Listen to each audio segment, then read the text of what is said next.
স্ত্রী কাঁদছে। মহাপ্রভু আমার মাথায় হাত বুলিয়ে দিয়ে দেখছেন, বলেন যে কৃষ্ণদাস, এই যে কৃষ্ণদাস, কৃষ্ণদাস চোখ খুলে, বাবা মন দিয়ে শুনবেন, মন দিয়ে ভালো করে শুনবেন বাবারা আমার মায়েরা, একদম ধ্যান দেবেন লীলার মধ্যে। কৃষ্ণদাস চোখ খুলে তাকিয়ে দেখেন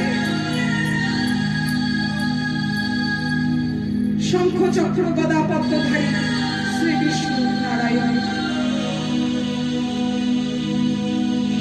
মহাপ্রভু আমার বলছেন, এই দেখো ইনি তোমার কে? আমি তো চিনি না। মায়ের দিকে হাত বাড়িয়ে বলছেন, ইনি তোমার কে? কৃষ্ণদাস বলে, আমি তো চিনি না। মহাপ্রভু বলছেন, দেখো ইহ জগতে থাকলে আমাদের মাতা পিতা সন্তান সবাই, কিন্তু যখনই আমাদের শরীর থেকে প্রাণটা বেরিয়ে যায় তখন কিন্তু বাবা আমরা আর কাউকে চিনতে পারি না। আমাদের শরীর যখন এই সংসার ত্যাগ করে চলে যায়, সেই মনুষ্যের মধ্যে যে আত্মাটা থাকে, সেই আত্মার কারোর জন্য ফিরে চাই না বাবা। শ্রীবাস বলছে, তুমি কার জন্য কাঁদছো? এই দেখো তোমার সন্তানকে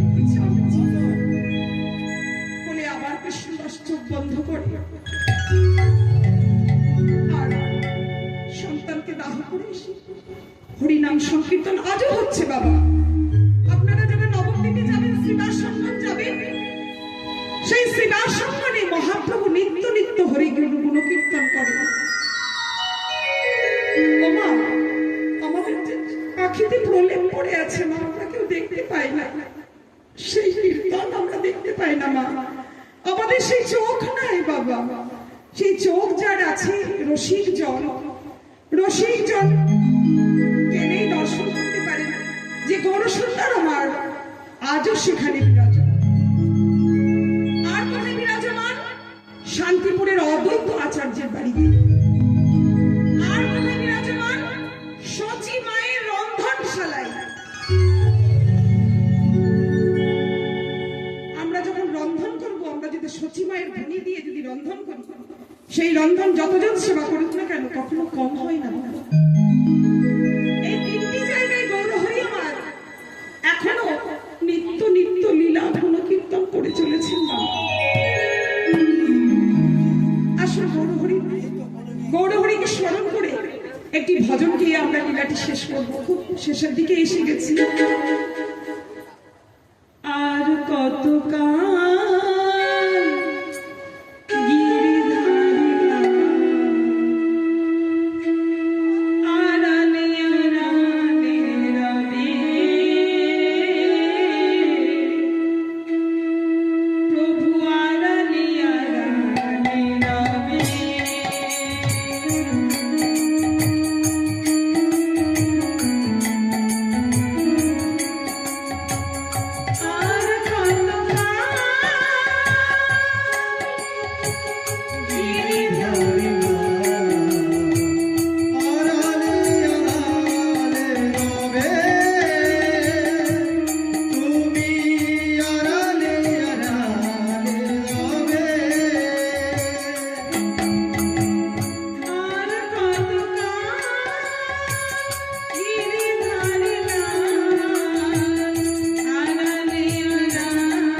দেখা যদি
করেছেন। তো এই গীতাটির একটি খুব সুন্দর শ্লোক আছে। আমার বাবারা মায়েরা আপনারা সবাই শ্রীমদ্ ভাগবত গীতা পাঠ করবেন।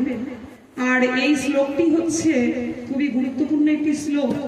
এই শ্লোকটি পাঠ করলে এই বইটির মধ্যে আর কি রসনা আছে, মানে আর কি আছে, ভগবান অর্জুনকে আর কি কি কথা বলছেন, কেন আমরা এই ভাগবত গীতা পাঠ করব, এই একটি শ্লোক, যে শ্লোকটি শুনলে শ্রবণ করলে এই অষ্টাদশ অধ্যায় এবং 700টি শ্লোক পাঠ করার ফল লাভ পাওয়া যায়।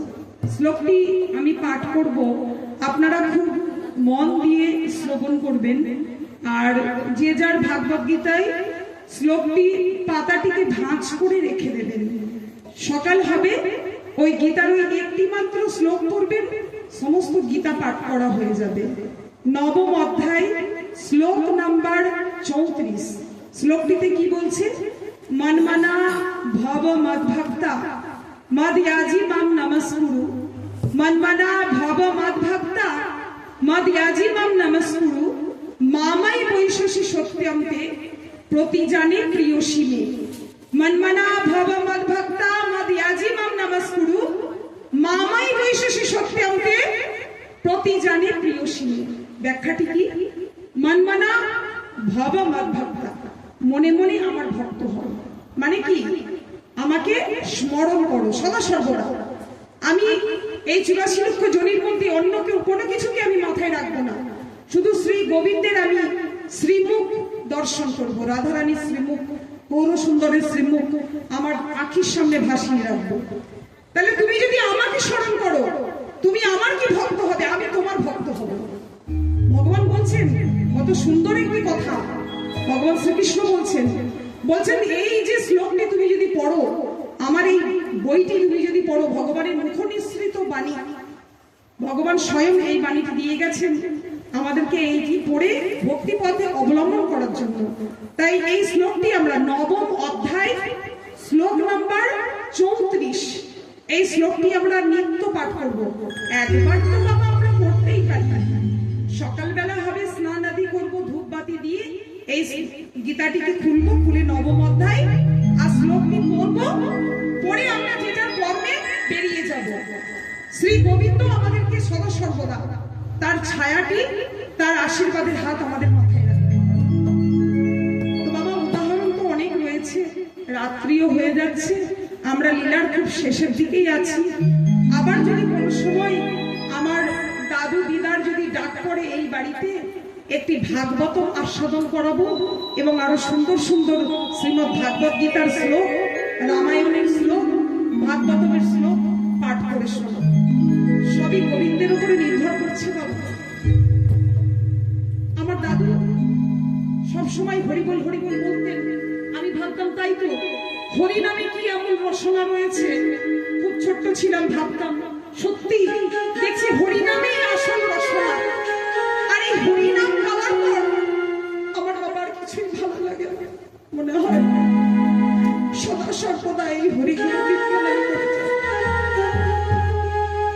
তাই আমার দাদু দিদার স্মৃতির উদ্দেশ্যে ওনাদের জন্য এই লীলা কীর্তনটি আমি গাইলাম, ওনাদেরকে সমর্পণ করে। এটি খুব ভাবের লীলা বাবা, খুব ভাবের লীলা। এটি শুধুমাত্র শোক বাড়িতেই পরিবেশন করা যায়। ভাবের লীলা তো বাবা সদা সর্বদা আমাদেরকে কাঁদতে হয়।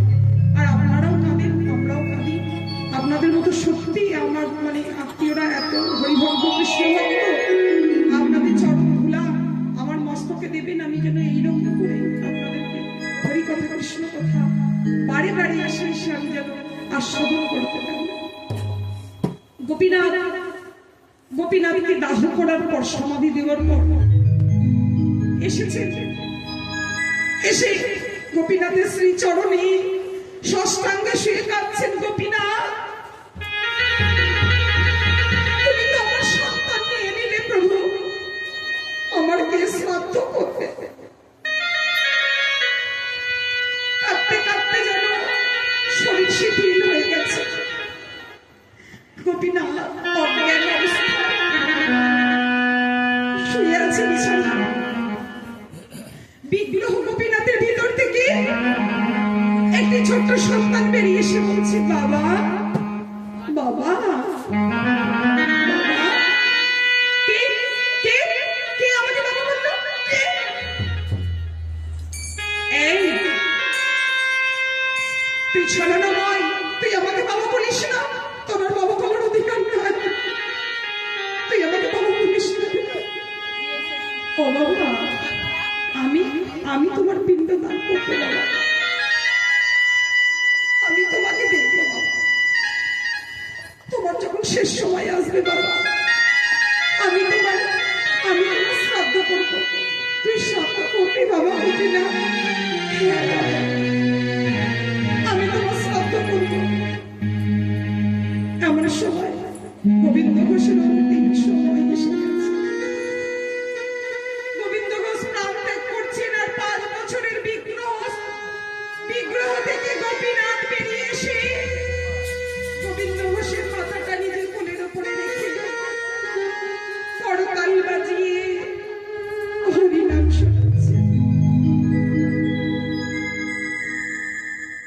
হরে কৃষ্ণ কৃষ্ণ কৃষ্ণ কৃষ্ণ